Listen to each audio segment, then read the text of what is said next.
आज हम सर्दियों की बहुत ही ख़ास और पुरानी रेसिपी लेके आए हैं, जिसे आप तिल और गुड़ से बना के तैयार करेंगे, जिसे हम कहते हैं पिटौआ। ये पुराने ज़माने में दादी नानी सभी इसी पिटौआ का इस्तेमाल करती थी, क्योंकि एक बार इस मिठाई को बना लिया तो पूरे महीने भर आप खा सकते हैं। ये बहुत ही शानदार पिटौआ बनके तैयार हुए हैं।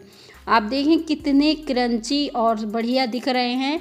अंदर से हल्के से सॉफ्ट होते हैं, उतने ही ज़्यादा ये ऊपर से क्रंची होते हैं। और आपने इन्हें एक बार बना लिया तो बार बार ट्राई करेंगे। तो चलिए बिना देर किए शुरू करते हैं पिटौआ बनाना। इसे बनाने के लिए मैंने यहाँ पे 100 ग्राम गुड़ का इस्तेमाल किया है। गुड़ को हमें क्या करना है, कूट कर हमें छोटे छोटे टुकड़े कर लेना है। क्योंकि हमें गुड़ के छोटे छोटे टुकड़े इसलिए करना है क्योंकि गुड़ को हम पिघलाएंगे। तो यहाँ पे इस तरह से आप टुकड़े कर लीजिए और दोनों गुड़ के टुकड़े कर लीजिए। गुड़ आप कोई भी ले सकते हैं जो भी आपके पास हो, और एक बर्तन में इसे डाल लीजिए। और इसी कटोरी के नाप से ना हम आधे से कम पानी डालेंगे। यहाँ पे देखिए आप कितना कम पानी मैंने डाला है, इसमें ज़्यादा पानी नहीं लगता है। और बस इसे हम गैस पे रखेंगे धीमी आंच में। कुछ इस तरह से हम चला देंगे ताकि गुड़ हमारा पिघल जाए।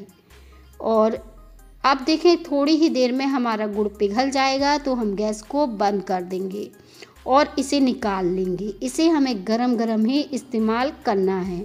तो गैस को बंद कर दीजिए और गुड़ देखें कुछ इस तरह से गाढ़ा है। इसी तरह से गाढ़ा होना चाहिए, और नहीं तो जो पिटौआ बनाएंगे वो मीठे नहीं बनेंगे। तो यहाँ पे देखें ये हमने आटा ले लिया है। यहाँ पे मैंने बाजरे का आटा लिया है और पूरी 1 कटोरी है। साथ में इसमें आप 1 मुट्ठी गेहूं का आटा मिला दीजिए। मैंने पहले से ही मिक्स करके रखा था। अब हम क्या करेंगे, इसमें 1/3 कप तिल मिला दीजिए।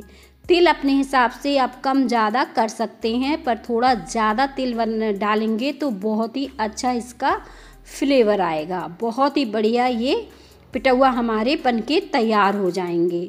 अब जो गरम गरम गुड़ का पानी है ना, वो हमें इसमें डाल देना है।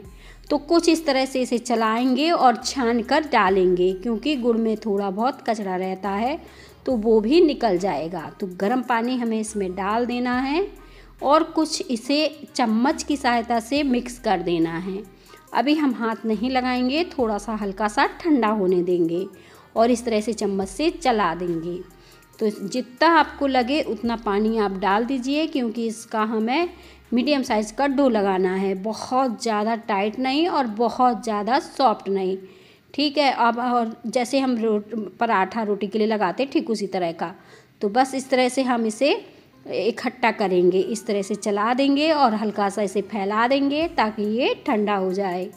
तो जैसे पहले ज़माने में ना पिटौआ बहुत लोग बनाते थे, क्योंकि ये सर्दियों में ना अगर आप इसे खाते हैं, तिल गरम होता है, आटा भी ये बहुत ही गरम होता है और फ़ायदा भी करता है। तो पहले के ज़माने में क्या होता था, ये सारी चीज़ें ना इस्तेमाल किए जाती थी पुराने ज़माने में। तो आदमी कोसों दूर बीमारी से रहता था, इन सबको खाता था और सर्दियाँ उसकी आराम से निकल जाती थी।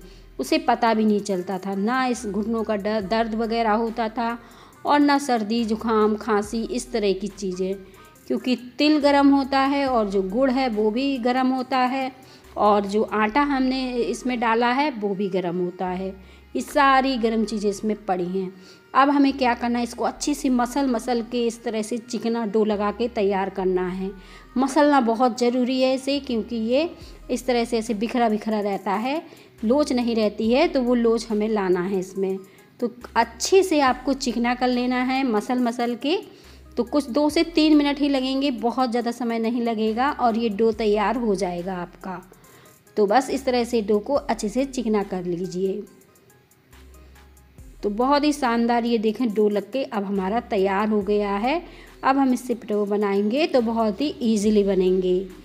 और बस इस तरह से डो जब हमने देखें अच्छे से लोच आ गई है, ये भुरभुरा सा नहीं है, अब काफ़ी अच्छा हो गया है। तो इस तरह से हम इसे छोटी छोटी लोइयाँ बनाएंगे। पिटौआ आप छोटे बड़े जैसे बनाना चाहें ना, उस हिसाब की आप लोइयाँ तोड़ लीजिए। कुछ मैंने छोटी छोटी तोड़ी हैं, मेरे यहाँ थोड़ा क्रिस्पी खाना पसंद करते हैं तो मैं बहुत पतले पतले छोटे छोटे बनाऊंगी। तो बस इस तरह से मैंने इसकी लोइयाँ तैयार कर ली हैं। सारी लोइयाँ हम इस तरह से बनाकर रख लेंगे, फिर हमें बहुत ज़्यादा समय नहीं लगेगा, झटपट से हम इन्हें बना के तैयार कर ले जाएंगे। अब हमें क्या करना है, एक लोई को हाथ पे लेना है और गोल गोल इस तरह से घुमा देना है। और अब हमें क्या करना है, इसे उंगलियों की सहायता से कुछ इस तरह से फैला देना है।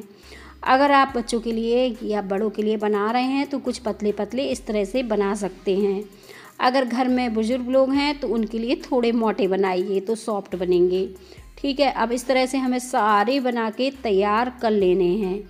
तो ये आप अपने हिसाब से देख सकते हो कि आपको मोटे बनाने हैं कि पतले बनाने हैं, जैसे आपको पसंद है उस हिसाब से आप इन्हें बना सकते हो। तो सारे अब इस तरह से हम बना के रख लेते हैं, क्योंकि जब हम इन्हें सेकेंगे ना बहुत ही कम समय में ये सिक कर तैयार हो जाते हैं, यानी झटपट से ये सिक जाते हैं। तो कुछ मैंने इस तरह से इन्हें बना के प्लेट में रख लिया है। तो तेल भी अब हमने गरम करने के लिए रख दिया था, वो भी गरम हो गया होगा। तो चलिए अब इनको सेक लेते हैं और एक एक करके मीडियम आंच में हम इन्हें डालेंगे। जैसे ही तेल गरम होगा तो आंच को बिल्कुल धीमा कर दीजिए आप। और आप चाहो तो इसे सरसों के तेल में भी बना सकते हो, कोई भी तेल में बना सकते हो, जो भी आप बनाना चाहो। और बस जब नीचे से सिक जाए ना तभी हमें इन्हें पलटना है, क्योंकि ये अभी इतने ज़्यादा सॉफ्ट है, इनमें गुड़ वगैरह पड़ा है। और जैसे जैसे ये सिक जाएंगे वैसे वैसे ये क्रंची होंगे ठंडे पर।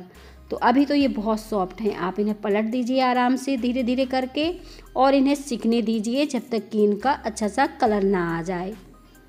और देखें अब ये बहुत ही शानदार बढ़िया दिख रहे हैं, एकदम बिस्किट के जैसे बनके तैयार हुए हैं। इनमें क्रैक देखें कितना बढ़िया पड़ा है, बहुत ही अच्छे सिके हैं। आप इन्हें निकाल कर स्टोर कर सकते हैं ठंडे होने पर। तो बाकी के भी पिटौआ हम निकाल लेते हैं इसी तरह से जैसे अभी सेक के तैयार किए हैं।